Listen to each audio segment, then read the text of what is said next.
Salam damai sejahtera bagi Bapak, Ibu, dan Saudara dimanapun berada. Hari ini kita kembali membaca, merenungkan, dan merefleksikan firman Tuhan. Sebelumnya kita berdoa memohon hikmat bijaksana dari Roh Kudus. Mari kita berdoa. Allah Bapa di surga, kami sungguh bersyukur untuk segala anugerah dan pertolongan-Mu. Pada hari ini kami mau merenungkan firman-Mu.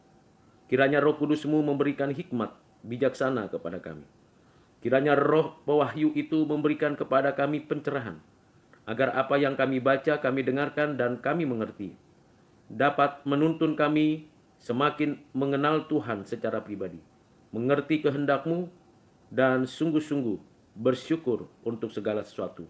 Dan kami menjadi pelaku firman-Mu. Berkati sertai pemberitaan firman-Mu hari ini. Dalam nama-Mu Tuhan Yesus, kami berdoa dan mengucap syukur. Amin. Hari ini kita akan membaca dan mendengarkan firman Tuhan dari Injil Matius pasal yang ke-25 sampai dengan 30. Demikianlah firman Tuhan. Pada waktu itu berkatalah Yesus, "Aku bersyukur kepadamu Bapa, Tuhan langit dan bumi, karena semuanya itu Engkau sembunyikan bagi orang bijak dan orang pandai, tetapi Engkau nyatakan kepada orang kecil. Ya Bapa, itulah yang berkenan kepadamu. Semua telah diserahkan kepadaku oleh Bapakku, dan tidak seorang pun mengenal anak selain Bapa, dan tidak seorang pun mengenal Bapa selain anak, dan orang yang kepadanya anak itu berkenan menyatakannya. Marilah kepadaku semua yang letih lesu dan berbeban berat. Aku akan memberikan kelegaan kepadamu. Pikulah kuk yang kupasang dan belajarlah padaku, karena aku lemah lembut dan rendah hati, dan jiwamu akan mendapat ketenangan. Sebab kuk yang kupasang itu enak dan bebanku pun ringan." Bapak, Ibu, Saudara yang kekasih di dalam Kristus. Di dalam pembacaan kita mengetahui dan kita mengerti dengan mendalam. Siapakah Tuhan Yesus Kristus? Anak Allah yang menyatakan dirinya kepada kita bahwa hubungan dengan Allah secara pribadi dinyatakan bahwa Dia adalah anaknya dan Allah adalah Bapanya. Kesetaraan, sehakikat dalam segala sesuatu, tetapi sekaligus juga ada urutannya yang memberikan kepada kita gambaran secara utuh hubungan anak Allah dan Bapa.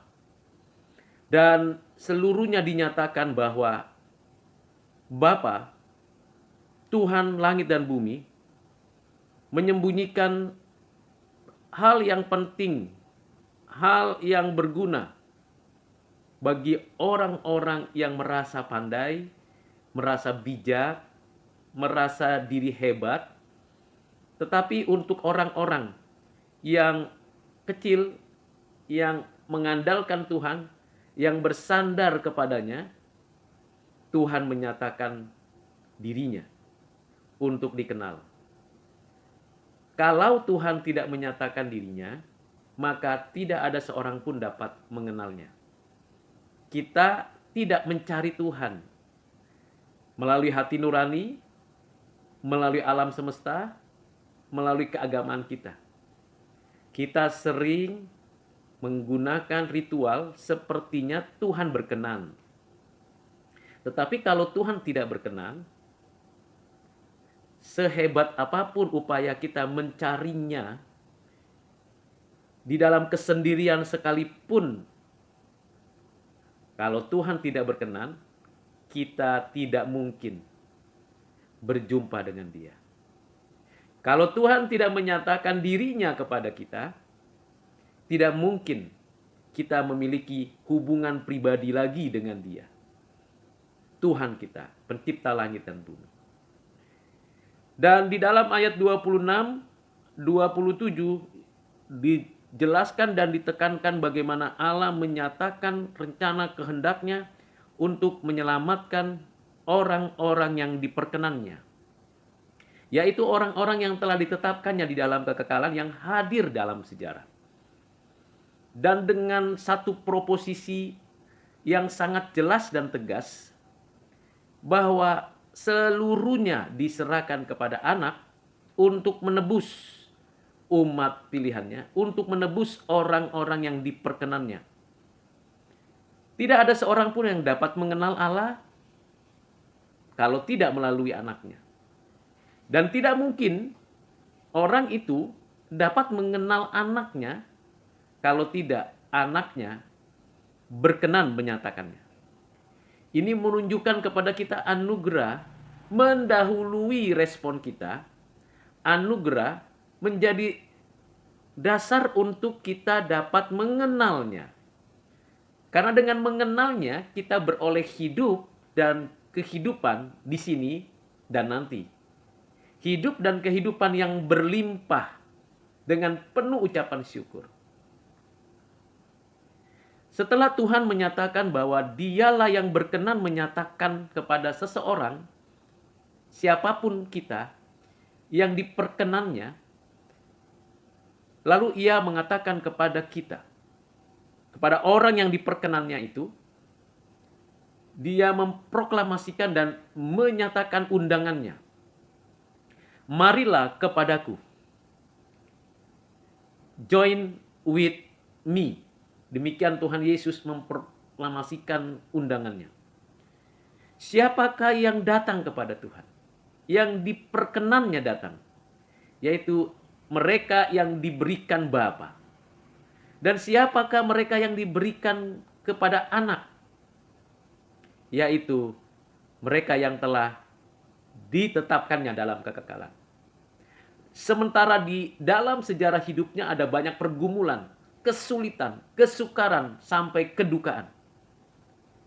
Dan di tengah-tengah dunia yang fana, di dalam keberdosaan kita inilah, kita menyadari bahwa tidak ada jalan keluar yang dapat menjadi solusi dalam hidup kita. Kita lelah, kita mengalami kesulitan, kita berbeban berat, kita menghadapi kehidupan yang lesu dan meletihkan kita, jiwa raga kita. Tuhan berkata, dan ini adalah janjinya, join with me. Datanglah kepada Tuhan Yesus. Kalau kita dimampukan datang dan bisa memohon supaya lalulah dari hadapan kita segala keletihan, beban berat, kesulitan, itu berarti kita diperkenannya. Dan kalau kita diperkenannya, menerima undangannya, mendapatkan anugerahnya, maka kita sedang menikmati kelegaan. Menikmati kelegaan. Seumpama kita yang sedang berlari di tengah terik mentari, lalu kita mendapatkan air bersih dan jernih yang dapat kita nikmati dan kita minum. Seibarat kita ingin mencapai sesuatu, lalu Tuhan buka jalan. Kita yang susah lalu diberikan kekuatan menghadapi kesusahan. Kita yang sakit tetap semangat menghadapi kesakitan pada tubuh kita.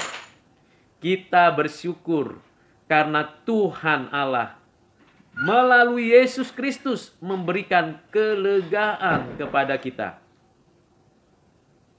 Namun tidak berhenti di situ saja. Dikatakan di dalam ayat 29, pikullah kuk yang kupasang dan belajarlah padaku. Di sana dijelaskan bagaimana Tuhan yang selalu menggembalakan kita. Dan kita dikenakan kuk. Kuk yang memberikan kepada kita suatu kestabilan. Bahwa kita ada di dalam pimpinan dan tuntunannya. Kita dikenakan kuk oleh Tuhan.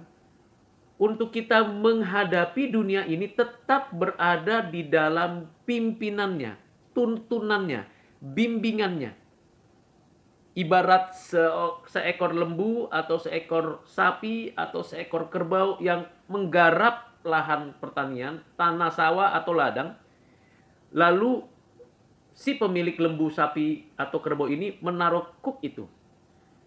Bukan untuk menyiksa, bukan untuk memperbudak, tetapi mengarahkan jalan itu agar tanah yang akan dilewati itu tergerus, terkelola dengan baik, dan saat yang sama juga dia melihat hasilnya yang terbaik. Pikulah kuk yang kupasang itu, kata Tuhan, dan belajar mengikutinya. Jadi janganlah kita menggunakan kekuatan kita ketika kuk itu dipasang oleh Tuhan di dalam diri kita. Apa itu kuk itu? Perintah-perintah Tuhan, kasih Tuhan, kemurahan Tuhan, belas kasihan Tuhan, aturan yang Tuhan berikan kepada kita. Itu ditaruh di dalam pundak kita, di badan kita, di tubuh kita, di jiwa kita. Lalu kita ikuti. Tuhan menuntun tiap langkahku. Dan di sanalah kita belajar. Belajar taat, belajar menjalani apa yang diperintahkan Tuhan. Bisa jadi kita gagal, kurang, terbatas, tetapi kita terus berjuang. Tuhan pimpin aku hari ini, supaya aku belajar taat. Di dalam ayat berikutnya dijelaskan, karena aku lemah lembut dan rendah hati dan jiwamu akan mendapat ketenangan. Kalau kita mengikuti Tuhan, dengan lemah lembutnya Tuhan, gentle, jadi dengan sabar, rendah hati dia menuntun kita, membimbing kita, dan kita mengikuti semua langkah yang diberikan Tuhan, maka kita akan mendapat ketenangan. Puji Tuhan, kita bukan hanya mendapat kelepasan, sehingga kita kuat menghadapi kesulitan, kesukaran, dan kedukaan apapun, tetapi juga kita yang taat kepada Tuhan akan mendapatkan ketenangan. Dalam situasi pandemi saat ini, yang diperlukan ketenangan. Memang diperlukan menjaga kebersihan, menjaga kesehatan. Lebih daripada itu, ketenangan jiwa. Dan bagaimana kita mendapatkan ketenangan jiwa? Yaitu kalau kita hanya ada di dalam Kristus. Kalau kita ada di dalam seluruh pimpinan dan bimbingannya. Karena itu Bapak Ibu Saudara yang kekasih di dalam Kristus. Ayat 30 dikatakan, sebab kuk yang kupasang itu enak dan bebanku pun ringan. Ya, kuk yang dipasang itu enak. Jadi apa itu kuk? Perintah Tuhan. Belas kasihan Tuhan. Kemurahan Tuhan, kebaikan Tuhan, segala yang menyatakan kemuliaan Tuhan, itu terletakkan kepada kita dan itu enak. Kita merasa nyaman ketika melakukan semuanya. Dan hal yang penting lagi adalah bebanku pun ringan. Yang ditaruh Tuhan itu menjadi ringan. Kesulitan, penyakit, kesukaran, dapat terjadi kapan saja, dan kita pasti akan bisa jalani lewati dengan penuh kekuatan dari Tuhan, penuh kelepasan, dan kita tenang. Dalam tinggal tenang terdapat kekuatan. Kiranya perenungan dan refleksi singkat hari ini menjadi kekuatan bagi Bapak Ibu di dalam menjalani hari-hari di masa pandemi ini. Tuhan Yesus memberkati kita. Mari kita berdoa sekali lagi. Bapa di surga, terima kasih untuk firman-Mu, untuk pengajaran hari ini, untuk pengertian yang Kau berikan. Kiranya Engkau memberikan kelepasan dari beban-beban kami, dan kami mendapatkan kekuatan menghadapi dunia yang fana ini. Kiranya Engkau memberikan ketenangan di jiwa kami, supaya kami bisa menikmati semua kuk yang Kau berikan, dan kami pun merasa nyaman di dalamnya. Terima kasih Bapa. Kami menyerahkan semua orang yang sakit Engkau sembuhkan. Yang lemah Engkau nyatakan kekuatan. Yang kurang percaya Engkau berikan, tambahkan iman. Dan bagi mereka yang belum mengenal-Mu, kiranya Engkau nyatakan diri-Mu. Berkenanlah Engkau menyatakannya, ya Bapa. Terima kasih ya Tuhan. Inilah doa dan permohonan kami. Dalam nama Tuhan Yesus, kami berdoa dan mengucap syukur. Amin.